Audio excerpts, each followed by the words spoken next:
కంగారు నేను నించుంటున్నారా భయ్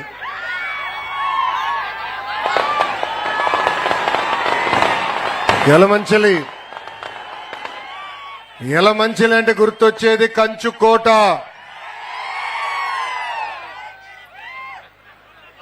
నాకిప్పుడు కూడా బాగా గుర్తు. యువగలం పాదయాత్ర నేను కుప్పం నియోజకవర్గంలో ప్రారంభించా. ఆనాడు ఇట్లనే పెద్ద ఎత్తున ప్రజలు వస్తే స్టూల్ వేసుకుని నుంచున. ఇప్పుడు ఏ అధికారులు అయితే ఇక్కడ నుంచి కాపలా కాస్తున్నారో ఇదే అధికారులు స్టూల్ లాక్కుని వెళ్ళిపోయారబ్బా. ఇదే అధికారులు నా మైక్ లాక్కుని వెళ్లారు. కానీ 2024లో ఏం జరిగింది? అందరు దిమ్మ తిరిగే విధంగా ప్రజా తీర్పు వచ్చింది. ఈ ప్రజా తీర్పు స్వాతంత్రం కోసం, ఈ ప్రజా తీర్పు సంక్షేమ అభివృద్ధి రెండు జోడి ఎద్దుల బండిగా నడిపించేదానికి వచ్చిన తీర్పు. భారతదేశ చరిత్రలో ఏ రాష్ట్రంలో జరగని విధంగా 94% సీట్లు తెలుగుదేశం, జనసేన, భారతీయ జనతా పార్టీ కైవసం చేసుకుంటాం జరిగింది. ప్రజలందరూ ఒక్కసారి ఆలోచించాలి. ఆనాడు మాట్లాడడానికి స్వేచ్ఛ ఉండేది కాదు. ఆనాడు బయటికి అడుగుపెట్టి ప్రజాప్రతినిధులు కలిసే పరిస్థితి లేకుండా ఉండేది కాదు. ఆనాడు గొంతు విప్పి మాట్లాడితే కేసులు పెట్టారు. అంతెందుకు ఫేస్బుక్ లో అయ్యా ఇది అన్యాయమని పోస్ట్ పెడితే జైలుకు పంపించారు. నేను ఈరోజు మీ ముందర నుంచి ఉంటున్నా. ఆనాడు నా పైన 23 కేసులు పెట్టారు. భారతదేశంలో ఏ రాష్ట్రంలో హోంమంత్రి గారి పైన 23 కేసులు ఉండదు. కానీ అదే మన హోంమంత్రి అనిత గారి పైన ఆనాడు ప్రభుత్వం 23 కేసులు పెట్టారు. అనిత గారు ఆనాడు ఒక దళిత మహిళని చంపేశారని పులివెందులకు వెళ్తే అనిత గారి పైన కూడా SC/ST కేసు పెట్టారు. ఇక్కడ మా young and dynamic leader Ayyanna Patrudu గారు ఉన్నారు. Young dynamic at heart. పులి ఆనాడు ప్రజల తరపున పోరాడితే అయ్యన్న పాత్రుడు గారి పైన ఏకంగా నిర్భయ కేసు పెట్టారు. కానీ ప్రజలు వెనకాల ఉండి నడిపించారు. మాకు మీరు అండగా నిలబడ్డారు. ఏం తప్పు చేయని చంద్రబాబు నాయుడు గారిని 53 రోజులు బంధిస్తే పెద్ద ఎత్తున మీరు బయటికి వచ్చి మాకు అండగా నిలబడ్డారు. అందుకే మాలో కసి పెరిగింది. సంక్షేమం చేయాలి, అభివృద్ధి చేయాలి లక్ష్యంతో ఈరోజు పనిచేస్తున్నాం.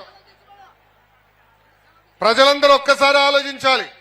గతంలో 1000 రూపాయలు పెన్షన్ పెంచడానికి 5 సంవత్సరాలు తీసుకుంటే ఎన్డీఏ ప్రభుత్వం వచ్చిన మొదటి నెలలోనే 1000 రూపాయలు పెన్షన్ పెంచి ఈ రోజు 4000 రూపాయలు ప్రతి నెల ఇంటికెళ్ళి అందిస్తున్నాం. భారతదేశంలో ఏ రాష్ట్రంలో 4000 రూపాయలు పెన్షన్ ఇవ్వట్లేదు. వికలాంగులుంటే 6000 రూపాయలు, బెడ్కే పరిమితం అవుతే 15,000 రూపాయలు పెన్షన్ ఈ రోజు ఎన్డీఏ ప్రభుత్వం అందిస్తుంది. అంతేకాదు మూసేసిన అన్న క్యాంటీన్ తిరిగి ప్రారంభించాం. ఈ రోజు గ్యాస్ సిలిండర్లు కూడా ఉచితంగా ఎన్డీఏ ప్రభుత్వం అందజేస్తుంది. ఇంకా తల్లికి వందనం, అన్నదాత సుఖీభవ 2 నెలలు ఓపిక పట్టండి, మన ప్రభుత్వం అందజేస్తుందని ఇక్కడున్న తెలుగింటి ఆడపడుచులు కూడా తెలియజేస్తున్నా. అంటే ఒక పక్కన ఇచ్చిన హామీ నిలబెట్టుకుంటూ ఇంకో పక్కన అభివృద్ధి ముందలు తీసుకెళ్తున్నాం. ప్రజలందరూ ఒక్కసారి గుండె పైన చేయి పెట్టుకుని ఆలోచించండి. ఇదే రోడ్లో నేను నడిచా, స్కేల్ పెట్టి కొలతలు కొలిసా ఎంత లోతు గుంతుందని. నేనెక్కడ నడవాలంటే కార్యకర్తలు పక్కన పెట్టుకుని సరదాగా చేసి మాట్లాడుతూ నడిచేవాడిని. కానీ మన ప్రాంతానికి వచ్చి గల గుంటలు చూసి ఆగ్రహం ఇప్పుడు మాట్లాడదు, ఏ గుంతలు ఎప్పుడు పడతామో తెలియని పరిస్థితి. కానీ అదే ఎన్డీఏ ప్రభుత్వం అధికారంలోకి వచ్చిన వెంటనే రిపేర్లకి డబ్బులు విడుదల చేసి పెద్ద ఎత్తున రోడ్లు రిపేర్ చేస్తాం జరిగింది. ఇంతేకాదు ఆనాడు నేను హామీ ఇచ్చా, ఎన్డీఏ ప్రభుత్వం అధికారంలోకి వచ్చిన వెంటనే ఈ రోడ్డు విస్తరణ కూడా చేస్తాం, 4 లేన్ రోడ్ వేస్తామని ఆనాడు చెప్తాం జరిగింది. ఇంకా మీ ఎమ్మెల్యే గారు కూడా వదిలిపెట్టాడబ్బా, వెంటాడాడు. ఒక పక్కన ఉప ముఖ్యమంత్రి గారు పవన్ అన్నతో పోరాడారు, ఇంకో పక్కన శాసనసభకు వస్తే చాలు అన్నా యువగల మామి కొంచెం మీదే బాధ్యత కదా అన్నాడు. ఆయన ప్రోత్సాహంతో ఈరోజు మనం ఈ ప్రాజెక్ట్ ముందలు తీసుకెళ్తున్నాం. 4 లేన్లు లోడ్ చేసినప్పుడు ఇక్కడంతా కొంతమందికి అంటే ఇక్కడున్న షాపులు కానీ ఇల్లు ఉన్న వాళ్ళు కొంచెం ఇబ్బంది ఉన్నారని నాకు తెలియజేయడం జరిగింది. ఇక్కడ గౌరవ కలెక్టర్ గారు ఉన్నారు, ఇంకా కొల్లు రవీంద్ర గారు ఇన్ఛార్జ్ మంత్రి గారు ఉన్నారు. వాళ్ళందరికీ చెప్పాను, బాధ్యులతో ఒకసారి కూర్చుని ఈ ఆమోదమైన పరిష్కారం ఎత్తుకోమని వాళ్ళు కోరటం జరిగింది. త్వరలో మీతో మీటింగ్ పెడతారు. ఆమోదమైన పరిష్కారం వచ్చిన తర్వాతనే పని ప్రారంభిస్తాం. కానీ మిమ్మల్ని అందరూ కోరుతున్నా, సహకరించండి. అభివృద్ధి కార్యక్రమాలు మళ్ళీ మళ్ళీ రావు, వచ్చినప్పుడు పుచ్చుకోవాలి. ఎందుకంటే మన ప్రాంతం అద్భుతంగా అభివృద్ధి చెందబోతుంది. ఎవ్వరు ఊహించిన విధంగా భారతదేశంలోని అతి పెద్ద స్టీల్ ప్లాంట్ మన ప్రాంతానికి వస్తుంది. ఎన్టీపీసీ గ్రీన్ ప్రాజెక్ట్ వస్తుంది. పెద్ద ఎత్తున బల్క్ డ్రగ్ పార్క్ కూడా వస్తుంది. అవన్నీ వస్తే ఇంక రోడ్లు సరిపోవబ్బా. అందుకే రోడ్లు అభివృద్ధి చేయాలా, అవసరం అయితే 2-3 దగ్గర ఫ్లైఓవర్ వేసుకోవాలా. అప్పుడే పెద్ద ఎత్తున నిరుద్యోగ యువకులకి ఉద్యోగాలు కల్పించవచ్చని ఇక్కడున్న ప్రజలందరూ తెలుపుకుంటున్నా. ఆనాడు అడిగాం, మీకు 2 ఓట్లు ఉన్నాయి, మన నియోజకవర్గంలో మీకున్న 2 ఓట్లు, ఒకటి గ్లాస్ కి ఇంకోటి కమలంకి ఏమని నాడు కోరాం. ఈరోజు ఎంపీగా రమేష్ అన్ని మీరు గెలిపించారు. నేను ప్రధానమంత్రి గారిని రాజమండ్రి మీటింగ్ లో కలిసా. మనం ప్రతిపక్షంలో ఉన్నప్పుడు ఆనాడు ప్రధానమంత్రి గారు అడిగారు, మీరు ఎన్ని ఎంపీ సీట్లు గెలుస్తారనుకుంటున్నారు? ప్రధానమంత్రి గారికి చెప్పా, సార్ 22 గెలుస్తామని. అంత వస్తాయా అన్నారు. ప్రజల్లో కసి ఉంది సార్, చేసి చూపిస్తామని చెప్పా. ప్రమాణ స్వీకారం అప్పుడు ప్రధానమంత్రి గారి దగ్గరికి వెళ్ళి నన్ను క్షమించండి సార్ అన్నా. ఎందుకు రా అన్నాడు. 22 గెలిపిస్తా ఉన్నాను సార్, 21 వచ్చింది సార్ అన్నా. ఒకటి తక్కువ పడింది సార్ మాకని గట్టిగా వెనకాల తట్టి ముందలకెళ్ళు, రాష్ట్రాన్ని మనం కలిసికట్టుగా అభివృద్ధి చేద్దామని హామీ ఇచ్చారు ప్రధానమంత్రి నరేంద్ర మోడీ గారు. ఈ రోజు రాష్ట్రం ముందలకెళ్తుందంటే కేంద్ర ప్రభుత్వం సహకారం ఉంది. గత ప్రభుత్వం మొత్తం అప్పులు చేసి పంపించారు.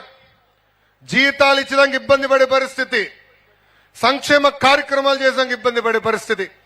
కానీ కేంద్రంలో ఉన్న నరేంద్ర మోడీ గారి సహకారంతో ఈ రోజు మన రాష్ట్రం ముందలకెళ్తుంది. దక్షిణ భారతదేశంలోనే ఎక్కడ లేని విధంగా మనకి ప్రాజెక్టులు ఇచ్చారు, అభివృద్ధి కార్యక్రమాలు చేస్తున్నారు. ప్రజలందరూ తెలుస్తున్నా, 5 సంవత్సరాలు ఓపిక పట్టండి, మన ప్రాంత రూపురేఖలు మార్చే బాధ్యత ఎన్డీఏ ప్రభుత్వం తీసుకుంటుంది. ఇంకా తెలుగుదేశం, జనసేన, భారతీయ జనతా పార్టీ కార్యకర్తలందరినీ కోరేది ఒకటే, కలిసికట్టుగా పోరాడాలి, కసితో పనిచేయాలి. అధికారంలోకి వచ్చామని అజం ఉండకూడదు. 10 కాదు 100 మెట్లు తగ్గి ప్రజల కోసం అహర్నిశలు కష్టపడాలి, ప్రజలకు అందుబాటులో ఉండాలి. ప్రతి నెల 1వ తారీఖు వచ్చినప్పుడు మనందరం వెళ్ళి అవ్వ తాతలకి పెన్షన్ ఇవ్వాలి. ఊరిలో సమస్యలుంటే తెలుసుకుని శాసనసభ్యుడికి, ఎంపీ గారికి తెలియజేయాల్సిన బాధ్యత కూడా మనందరిపైన ఉందని గౌరవ తెలుగుదేశం, జనసేన, భారతీయ జనతా పార్టీ కార్యకర్తలు తెలియజేస్తున్నాం.